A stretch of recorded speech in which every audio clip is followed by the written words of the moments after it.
شریعت اسلام میں عورت کے لیے سر کے بالوں کو زینت قرار دیا گیا ہے۔ اسی وجہ سے عورت کے لیے جائز نہیں ہے کہ وہ اپنے سر کے بالوں کو کٹائے یا منڈائے۔ حدیث کے اندر ممانعت وارد ہے۔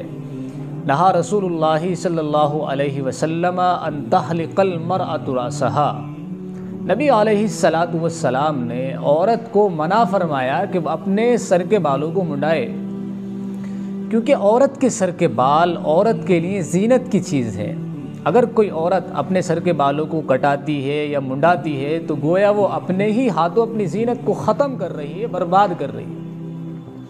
اور عورت کا سر کے بالوں کو منڈانا یا کٹانا یہ مردوں کے ساتھ مشابہت بھی ہے، اور اللہ کے نبی صلی اللہ علیہ وسلم نے ایسی عورتوں پر لعنت فرمائی ہے جو عورتیں مردوں کی مشابہت اختیار کرتی ہیں۔ کوئی بھی ایسا فعل جو مردوں کے لیے خاص ہے یا جس کو اختیار کرنے کی وجہ سے مردوں کے ساتھ مشابہت ہوتی ہے، تو ایسا فعل کرنے والی خواتین اللہ کی نظر میں، اللہ کے رسول کی نظر میں ملعون ہیں۔ اور سر کے بالوں کو کٹانا چونکہ یہ مردوں کے ساتھ مشابہت ہے، اس لیے عورت کو سر کے بال کٹانے سے منع فرمایا گیا۔ اور تفسیر روح البیان میں ہے کہ فرشتوں کی آسمان پر یہ تسبیح ہے، وہ اللہ کی تسبیح اس طرح بیان کرتے ہیں کہ پاک ہے وہ ذات جس نے مردوں کو زینت بخشی ہے داڑھیوں سے اور عورتوں کو زینت بخشی ہے چوٹیوں سے۔ جس طرح مرد کے لیے داڑھی کا کٹانا جائز نہیں ہے، حرام ہے، اسی طرح عورت کے لیے بھی اپنے سر کے بالوں کو کٹانا جائز نہیں ہے، حرام ہے۔ یہ بالکل دونوں کا حکم یکساں ہے۔ آج کل فیشن کے دور میں ہماری مائیں بہنیں، خواتین اس فعل کے اندر بہت زیادہ ملوث ہیں اور اس کو کوئی عیب نہیں سمجھتی، کیونکہ یہ فیشن ہمارے معاشرے میں اتنا عام ہو گیا ہے کہ اس کی قباحت، اس کی برائی ہمارے دل سے نکل گئی ہے۔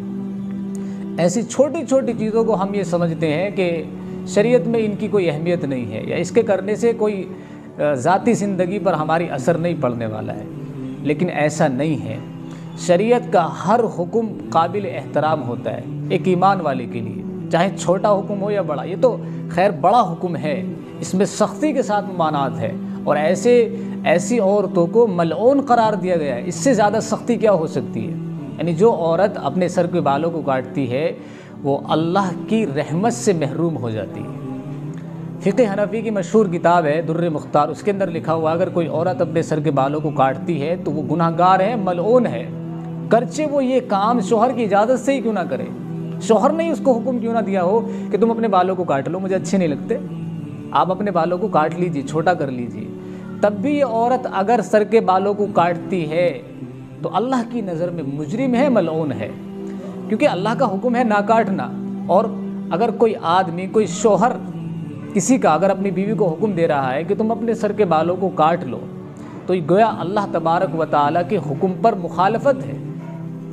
اور قاعدہ ہے، اصول ہے، لا طاعۃ لمخلوق فی معصیۃ الخالق، اللہ تبارک و تعالیٰ کی نافرمانی کر کے ہم کسی مخلوق کی اطاعت فرمانبرداری نہیں کر سکتے، تو یہاں شوہر کا حکم بھی نہیں مانا جائے گا۔